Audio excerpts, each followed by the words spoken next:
LJP के अंदर की लड़ाई तो आपने देखी होगी मीडिया में भी, दिल्ली से लेकर पटना तक, लेकिन चुनाव आयोग के दहलीज पर अब तक ये विवाद के तौर पे नहीं है। हमारे साथ खास बातचीत करने के लिए एलजेपी के अध्यक्ष चिराग पासवान हैं। एलजेपी के अध्यक्ष चिराग पासवान को मैं इसलिए बोल रहा हूं क्योंकि चुनाव आयोग के रिकॉर्ड में अभी भी एलजेपी के अध्यक्ष चिराग पासवान ही है। चिराग जी, चुनाव आयोग में हमारी बातचीत हुई, अभी वहां तो कोई विवाद ही नहीं पहुंचा। आप लोग पटना से दिल्ली तक खूब लड़ाई लड़ रहे हैं, दावा कर रहे हैं। ये सवाल उनसे पूछिए जिन्होंने इस लड़ाई की शुरुआत की। मैं तो खैर कभी ऐसा चाहता ही नहीं था कि कोई ऐसी परिस्थिति आए जहां पर एलजेपी को लोक जनशक्ति पार्टी, जिसको मेरे पिताजी ने अपने खून पसीने से सींच कर खड़ा किया है, उसको किसी भी चुनाव आयोग के दरवाजे पर या न्यायालय के दरवाजे पर अपने विवाद को लेकर जाना पड़े। ऐसी परिस्थिति की कल्पना मैंने कभी नहीं की थी। बट हाँ, पार्टी के कुछ लोग हैं, कुछ ऐसे महत्वाकांक्षी लोग जो पार्टी से अलग हुए और उन्होंने पार्टी का राष्ट्रीय अध्यक्ष बनने का स्वतः उन्होंने दावा किया, जबकि पार्टी के संविधान में ये तमाम बातें पूरी तरीके से क्लियर हैं कि पार्टी के राष्ट्रीय अध्यक्ष का चुनाव कैसे होगा। मेरा चुनाव मेरे पिताजी की मौजूदगी में, पार्टी के जो संस्थापक हैं आदरणीय रामविलास पासवान जी के रहते हुए ही मेरा चुनाव हो गया था। उसमें मेरे चाचा खुद मुख्य प्रस्तावक थे, सूरज भान जी उनको सेकंड करने वाले थे और इस चुनाव की जानकारी 9 नवंबर 2019 को मुख्य चुनाव आयोग के पास भी हम लोगों ने दे दी थी। उसके बाद इस तरीके से कि भाई नए अध्यक्ष का चुनाव होगा, इन्होंने अपनी कोई राष्ट्रीय कार्यकारिणी बना ली, जबकि राष्ट्रीय कार्यकारिणी के 95% लोग, मिनिमम ऑफ 75 की ये बॉडी होती है और उसमें से 66 लोग आज की भी तारीख में मेरे साथ खड़े हैं। उन्होंने रिटर्न एफिडेविट मुझे इस बात के दिए हैं। तो उसके बाद स्वतः इस बात की घोषणा करना कि वो पार्टी के राष्ट्रीय अध्यक्ष बन गए हैं, पर उसके बाद इलेक्शन कमीशन जाकर उन्होंने इस बात का क्लेम ही नहीं किया। और बल्कि इलेक्शन कमीशन में जो पत्र उन्होंने दिया है, अगर आप पढ़ेंगे, वो इतना हास्यास्पद है। उसमें उन्होंने कहा है कि क्योंकि आदरणीय रामविलास पासवान जी के निधन के बाद से ये पद खाली था, इसीलिए नए राष्ट्रीय अध्यक्ष का चुनाव होना जरूरी था। जबकि 5 नवंबर 2019 को मेरा चुनाव हो गया था। 9 नवंबर 2019 को इसकी जानकारी चुनाव आयोग को दे दी थी। उसमें चाचा मौजूद थे, राष्ट्रीय कार्यकारिणी के तमाम सदस्य मौजूद थे। और उसके बाद आपने क्लेम भी नहीं किया। आप क्लेम तो करते, अगर आप वहां पर गए हैं पार्टी के, अगर आप राष्ट्रीय अध्यक्ष बनने की आप बात करते हैं तो आप क्लेम तो करते इस बात को कि भाई सिंबल उनको दिया जाए। पर उनको पता है कि कहीं ना कहीं उनका पक्ष बहुत कमजोर है। नहीं, पक्ष कमजोर होने की वजह से वो नहीं गए हैं या फिर कहीं कोई तकनीकी तौर पे कोई उनको सुझाव नहीं दे पाया इस बारे में? क्योंकि कई मामले ऐसे लड़े जा चुके हैं, चाहे वो समाजवादी पार्टी का हो, पहले कांग्रेस का मामला हो या ये डीएमके का मामला हो। तो क्या एलजेपी को लेकर उनको जानकारी नहीं? खुद भी सांसद हैं वो। यकीनन जानकारी नहीं है उनको, संविधान की भी जानकारी नहीं है, पार्टी का संविधान क्या कहता है। क्योंकि मैंने उनके वो कहते हैं कि आप संविधान के खिलाफ 3 पदों पे थे। वो संविधान पढ़ लें, उनको पता चल जाएगा कि संविधान में कहीं पर ऐसा नहीं जिक्र किया गया है कि कोई भी व्यक्ति पार्टी के अन्य पदों पर। हाँ, एक जगह जरूर इस बात का जिक्र है जहां पे केंद्रीय संसदीय बोर्ड का जहां पे जिक्र होता है, तो उसमें नैतिकता का आधार उसमें जरूर बनाया गया है कि जो केंद्रीय संसदीय बोर्ड का जो अध्यक्ष होगा वो और कोई राष्ट्रीय पद ग्रहण ना करे। पर वो आधार नैतिकता बनाया गया। पूरे संविधान में हम लोग के कहीं पे इस बात का जिक्र नहीं है कि व्यक्ति एक ही पद पर रहेगा और बाकी पद पर नहीं रह सकता। और साथ ही में जब ये संविधान की बात करते हैं तो हमारा संविधान ही भैया इस बात को कहता है कि जब राष्ट्रीय अध्यक्ष चुना जाएगा उसका कार्यकाल 5 साल का होगा। 5 साल के कार्यकाल के दौरान सिर्फ 2 ही कारण हो सकते हैं कि नए राष्ट्रीय अध्यक्ष का चुनाव हो, या तो मौजूदा राष्ट्रीय अध्यक्ष का निधन हो जाए या वो स्वेच्छा से रिजाइन करें। जैसे मेरे पिताजी ने रिजाइन किया था, उनका भी कार्यकाल 2020 तक का था, पर उन्होंने 19 में ही रिजाइन करके नए अध्यक्ष चुनने के लिए मेरे नाम को उन्होंने सामने रखा। राष्ट्रीय कार्यकारिणी की बैठक ही जो इन्होंने बुलाई, तथाकथित जो बैठक बुलाई, मेरा संविधान उस बैठक को बुलाने की इजाजत ही नहीं देता है। लोक जनशक्ति पार्टी का संविधान स्पष्ट तौर से इस बात को कहता है कि राष्ट्रीय कार्यकारिणी की बैठक बुलाने का अधिकार सिर्फ और सिर्फ राष्ट्रीय अध्यक्ष को है, या राष्ट्रीय अध्यक्ष की सहमति से राष्ट्रीय प्रधान महासचिव जो हमारे नेशनल सेक्रेटरी जनरल है उनको है। ये तो संविधान की बात हुई। कल उनसे बातचीत हुई मेरी पशुपति पारस जी से इस खबर के आने के बाद, चुनाव आयोग वाली। उन्होंने कहा कि उन्होंने पत्र लिख दिया है, दावा उनका पार्टी पे है, आपको अध्यक्ष पद से हटा दिया गया और वो खुद अध्यक्ष बन गए और चुनाव आयोग की तरफ से बुलावा आएगा और वो जाएंगे। आपको कोई बुलावा आया है कि नहीं अभी चुनाव आयोग से? आप तो जा भी चुके हैं सर। मेरी मुलाकात हुई है चुनाव आयोग से और पूरा कमीशन उस दिन मौजूद था और उनके सामने मैंने स्पष्ट तौर पर इस बात की जानकारी दी कि ये मेरी पार्टी है, ये मेरी पार्टी का सिंबल है, आपके पास मेरी पार्टी का संविधान है, मेरे ऑफिस बेयरर्स की सूची आपके पास है। कुछ लोग ऐसे हैं जो कि पार्टी से जिनको निलंबित कर दिया गया है, जिनको पार्टी से निकाल दिया गया है, वो पार्टी के नाम को इस्तेमाल कर रहे हैं और संभवतः हो सकता है कि वो आपके पास आए पार्टी के सिंबल, पार्टी के नाम पर क्लेम करने के लिए। अगर वो लोग आते हैं तो आप इसकी जानकारी आप मुझे जरूर दें, पार्टी का राष्ट्रीय अध्यक्ष, और क्योंकि आपके पास भी जो नोटिफिकेशन है उसमें पार्टी का राष्ट्रीय अध्यक्ष के तौर पर मेरा ही नाम अंकित है, तो अगर कुछ लोग पार्टी के नाम पर या सिंबल पर दावा करें तो आप मुझसे मेरा पक्ष पहले जरूर सुने, क्योंकि जिस तरीके से स्पीकर साहब ने हम लोग का पक्ष नहीं सुना था, वहां से मेरी चिंताएं खड़ी हुई थी और इसलिए मैंने कहा था कि आप मेरा पक्ष जरूर सुने। पर अभी तक चुनाव आयोग की तरफ से मुझे कोई इस तरीके का बुलावा आया नहीं, तो इसका मतलब इन्होंने अपना पक्ष वहां पे रखा ही नहीं है। तो आप लड़ने को तैयार हैं अगर चुनाव आयोग में? अब तो वो जाएंगे ही, जाना चाहेंगे भी खबर के बाद, आपके इस इंटरव्यू के बाद। तो अगर आपको चुनाव आयोग में वो जाते हैं और चुनाव आयोग की तरफ से सुनवाई के लिए बुलावा आता है, तो आप लोग तैयार हैं पूरी तरह से कानूनी लड़ाई लड़ने के लिए? साबित कर देंगे कि एलजेपी आपकी है? एक तरफा है पूरे दावे के साथ, और बल्कि अगर ये लड़ाई आगे बढ़ती है तो जिस दिन औपचारिक इसके परिणाम आएंगे उस दिन आप प्लीज मेरी इस बाइट को सुनाइएगा मुझे वापस। मैं लिख के आपको देने को तैयार हूं, क्योंकि न सिर्फ कागजी तौर पर बल्कि पार्टी पूरी तरीके से जिस तरीके से मेरे साथ खड़ी है उसमें मैं पूरा मजबूत हूं। कागजी डॉक्यूमेंटेशंस मेरे पूरे मजबूत हैं मेरी पार्टी के संविधान के अनुसार, और चुनाव आयोग की जो रूल्स होते हैं उसके अनुसार मैं पूरी तरीके से मजबूत हूं। पार्टी पापा की बनाई हुई है और ये उन्हीं लोगों के पास रहेगी जो उनके विचारों के साथ सहमति रखते हैं, ना कि उन लोगों के साथ खड़े होते हैं जिन्होंने पिताजी की राजनीतिक हत्या करने में कोई कसर नहीं छोड़ी। पार्टी के साथ परिवार भी टूटा है, क्योंकि आपके चाचा और आपके चचेरे भाई उस तरफ हैं। उनकी शिकायत है कि आपने उनको प्रदेश अध्यक्ष से हटा दिया, पशुपति पारस की। तो ये क्यों? मैं इस बात पे आपके माध्यम से मैं चाहता हूं कि एक बार वंस एंड फॉर ऑल ये स्पष्टीकरण हो। मैं इसीलिए मैं कहता हूं कि चाचा जी को कई बार जानकारी ही नहीं होती चीजों की और वो ऐसे ऐसे विषय उठाते हैं और इसीलिए वो बार बार गोल पोस्ट अपना चेंज करते हैं। जहां तक रही बात अध्यक्ष पद की, प्रदेश अध्यक्ष कौन होगा नहीं होगा ये पूरी तरीके से राष्ट्रीय अध्यक्ष का अधिकार क्षेत्र है कि किनको अध्यक्ष बनाना है, किनको हटाना है। जिस वक्त इनको बिहार प्रदेश के अध्यक्ष पद से हटाया गया उस वक्त लोक जनशक्ति पार्टी के राष्ट्रीय अध्यक्ष मेरे नेता, पार्टी के संस्थापक आदरणीय रामविलास पासवान जी थे। उन्होंने अपने रहते हुए इनको प्रदेश अध्यक्ष पद से हटाया। मेरी समझ में नहीं आता कि आज क्यों अपनी व्यक्तिगत महत्वाकांक्षाओं के लिए मेरे पिताजी द्वारा, हमारे नेता आदरणीय रामविलास पासवान जी द्वारा लिए गए हर फैसले का ये विरोध कर रहे हैं। मुझे राष्ट्रीय अध्यक्ष के पद के फैसले का ये विरोध कर रहे हैं, जबकि पापा के रहते हुए मुझे राष्ट्रीय अध्यक्ष चुना गया था, उस फैसले का विरोध कर रहे हैं। इनको प्रदेश अध्यक्ष के पद से हटाने के फैसले का विरोध कर रहे हैं। पापा ने अपने रहते हुए ही उन्होंने प्रिंस को राष्ट्रीय अध्यक्ष उन्होंने बनाया था। प्रिंस को वो जिम्मेदारी देना चाहते थे। पापा चाहते थे कि अपने रहते रहते ही प्रिंस अपनी जिम्मेदारियों को समझे, उनके रहते रहते ही वो अपने कामकाज को बखूबी निभाने लग जाए।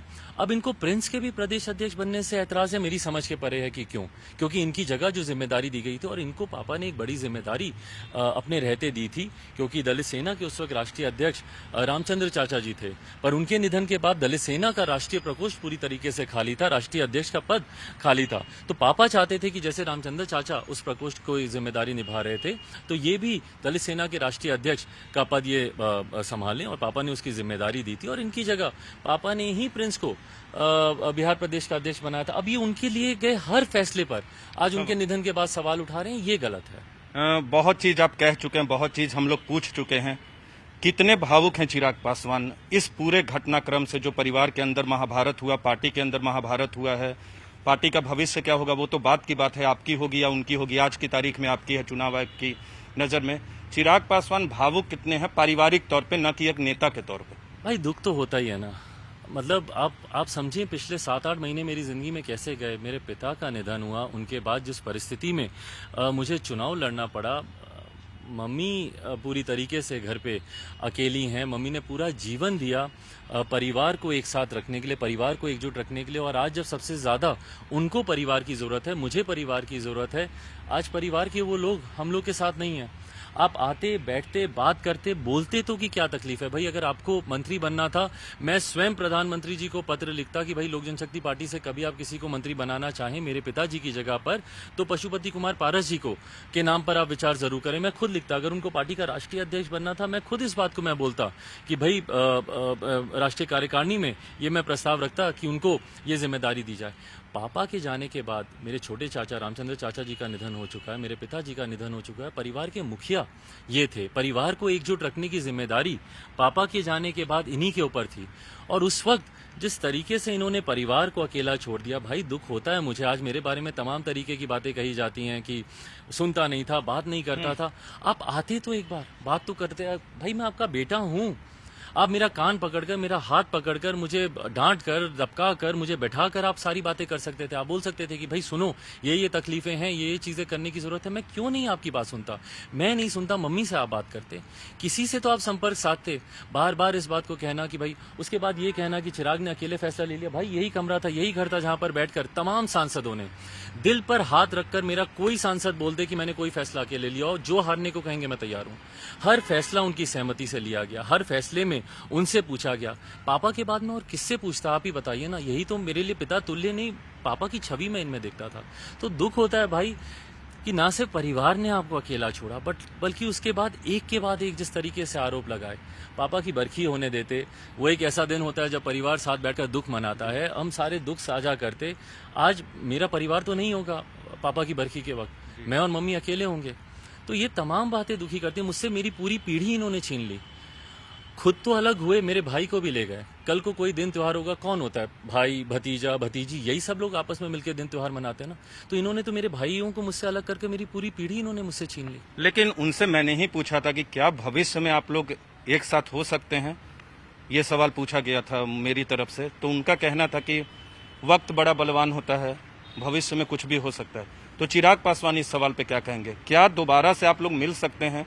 राजनीतिक तौर पे अलग हुए हैं, पार्टी भी परिवार से जुड़ी है, कार्यकर्ताओं से जुड़ी है, लेकिन पार्टी और परिवार एकजुट हो सकता है भविष्य में? भाई मुझे उस हैसियत में इन्होंने छोड़ा ही नहीं। आज जब मेरे अपनों ने ही मुझे धोखा दिया, साथ रहने का फैसला इनका था, अलग जाने का फैसला इनका था, वापस साथ आएंगे नहीं आएंगे वो भी फैसला इन्हीं का ही होगा।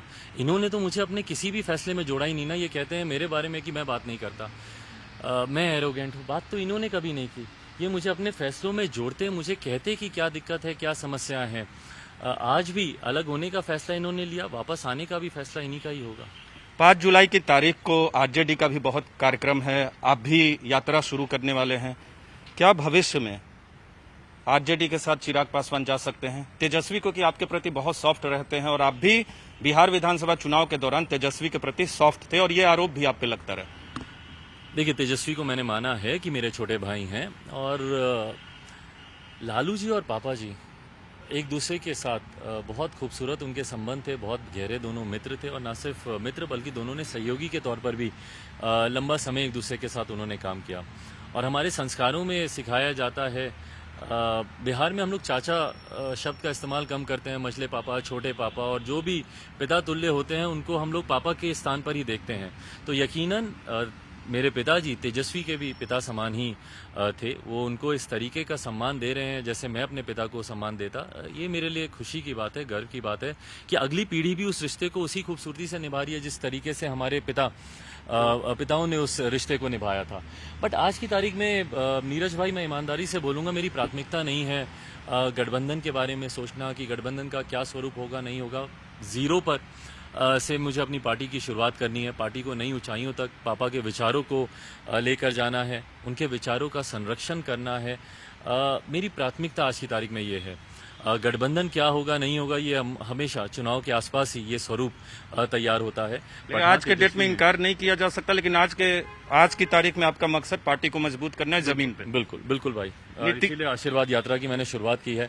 जब तमाम मेरे परिवार के सदस्यों के हाथ मेरे सर से हट गए हैं आशीर्वाद वाले, तो अब जनता के बीच जाकर उन्हीं का आशीर्वाद लेना एकमात्र मेरा लक्ष्य है। नीतीश कुमार से तो बहुत नाराज होंगे, जेडीयू के नेताओं पे आरोप आप लोग की तरफ से लगाया गया है कि वो लोग शामिल हैं, और नीतीश कुमार को भी आपने प्रत्यक्ष या अप्रत्यक्ष तौर पे जिम्मेदार ठहराया। तो आशीर्वाद यात्रा लेने जाएंगे तो नीतीश कुमार के खिलाफ एक मैंडेट के तौर पे भी वो होगा।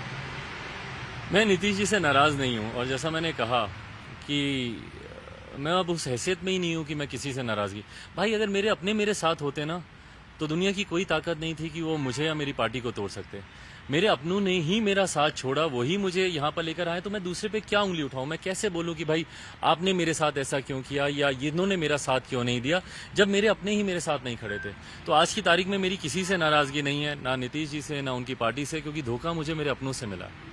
अंतिम सवाल करूंगा, बीजेपी के बहुत करीब थे बिहार विधानसभा चुनाव में भी, उनके खिलाफ उम्मीदवार खड़े नहीं किए, कुछ सीटों को छोड़ के बीजेपी से दूरियां लगता है बढ़ गई, और आज की तारीख में राम को कहां देखते हैं, जिनको आप राम बार बार कहते हैं, प्रधानमंत्री नरेंद्र मोदी को, इस मामले में क्या कहेंगे बीजेपी और प्रधानमंत्री भाई नरेंद्र मैं मोदी को? जिस परिस्थिति से गुजर रहा हूँ, मैं बार बार इस बात को दोहरा रहा हूँ कि मेरी प्राथमिकताएं बहुत अलग हैं आज की तारीख में। ना मैं राम हनुमान के परिप्रेक्ष्य में या उस संदर्भ में मैं जा रहा हूँ, ना मैं गठबंधन के स्वरूप को मेटेरियलाइज करने की दिशा में मैं जा रहा हूँ। आज की तारीख में सिर्फ और सिर्फ अपनी पार्टी और साथ में मम्मी को देखना है, अपने परिवार को भी देखना है, और जो जनता का इतना प्यार मिला है उसको कैसे मैं अपनी झोली में मैं भर सकूं, मेरा पूरा ध्यान उस दिशा में केंद्रित है। कौन मेरे साथ है, कौन मेरा साथ दे रहा है, नहीं दे रहा है, ये समय अपने आप ही तय कर देगा। फिलहाल मेरी प्राथमिकता सिर्फ और सिर्फ मेरी पार्टी। बीजेपी ने, आपने एक इंटरव्यू में कहा कि बीजेपी ने दूरियां बनाई, बीजेपी से जो उम्मीद थी वो पूरी नहीं हो पाई, ये सच है? देखिए, वो एक दौर था जब शुरू में इस तरीके की परिस्थितियां जब मेरे सामने आई, तो उस वक्त जरूर मैंने कहा कि मेरी अपेक्षाएं थीं। बट आज की तारीख में अब दर्द इतना ज्यादा बीत चुका है कि तमाम तरीके की उम्मीदें, तमाम तरीके की अपेक्षाएं मेरी किसी से नहीं है। मैंने कहा कि इस समय में, और पापा का आशीर्वाद आज की तारीख में मेरे साथ है, उनका मार्गदर्शन, उनके दिखाई हुई राहें, मैं ईमानदारी से बोलता हूं भाई, वो तमाम बातें मेरे दिमाग में ऐसे कौंधती हैं जो पापा ने आईसीयू में, हॉस्पिटल में, या मेरे राजनीतिक करियर में जो उन्होंने मुझे जो सुझाव दिए, जो बातें कहीं, वो तमाम बातें मुझे प्रेरित करती हैं कि मजबूती से, और आज की तारीख में अब मैं इतना मजबूत हूं कि मैं अकेले इस लड़ाई को मैं लड़ सकता हूं, और ना सिर्फ लड़ूंगा बल्कि जीतूंगा। खुल के समर्थन करते थे रामविलास पासवान जी प्रधानमंत्री नरेंद्र मोदी का, आज इस दौर में हैं आप, इस मुश्किल वक्त में हैं, चुनौतीपूर्ण वक्त है, क्या कोई उम्मीद प्रधानमंत्री से भी, या प्रधानमंत्री को कहां आंकते हैं, देखते हैं, और खुद के लिए भी और देश के लिए भी? नहीं, यकीनन उम्मीद है। जैसा मैंने कहा कि मैं प्रधानमंत्री जी पर मेरा विश्वास रहा, एनडीए गठबंधन में आने का सबसे बड़ा और एकमात्र कारण ही हमारे मौजूदा प्रधानमंत्री आदरणीय नरेंद्र मोदी जी ही रहे। तो मेरा विश्वास है कि मुझे प्रधानमंत्री जी का मुझे साथ मिलेगा, उनका संरक्षण मुझे मिलेगा। बट जैसा मैंने कहा कि अभी अपेक्षाएं मेरी किसी से नहीं है, अभी मेरी पार्टी की बहुत सारी अपेक्षाएं मुझसे हैं, और जनता की बहुत सारी अपेक्षाएं मुझसे हैं। मेरी प्राथमिकता उन अपेक्षाओं को पूरा करना है। हमसे बातचीत करने के लिए धन्यवाद। तो ये थे हमारे साथ एलजेपी के अध्यक्ष चिराग पासवान। तमाम मसलों पे बातचीत किया, लेकिन जहां तक बात पार्टी को लेकर है, पार्टी आज की तारीख में चुनाव आयोग की दहलीज पर भी चिराग पासवान की है, लेकिन अब तक सुनवाई के लिए, क्योंकि दूसरी तरफ से जो औपचारिकताएं होती हैं उसे पूरा नहीं किया गया है, और बिहार में अभी गठबंधन की बात नहीं करेंगे, पार्टी को मजबूत करने की बात करेंगे, लेकिन अपने राम से हनुमान को आज भी उम्मीद है, यानी प्रधानमंत्री नरेंद्र मोदी से चिराग पासवान को। कैमरा पर्सन दिनेश देहड़ी के साथ नीरज कुमार, न्यूज 18 इंडिया, दिल्ली।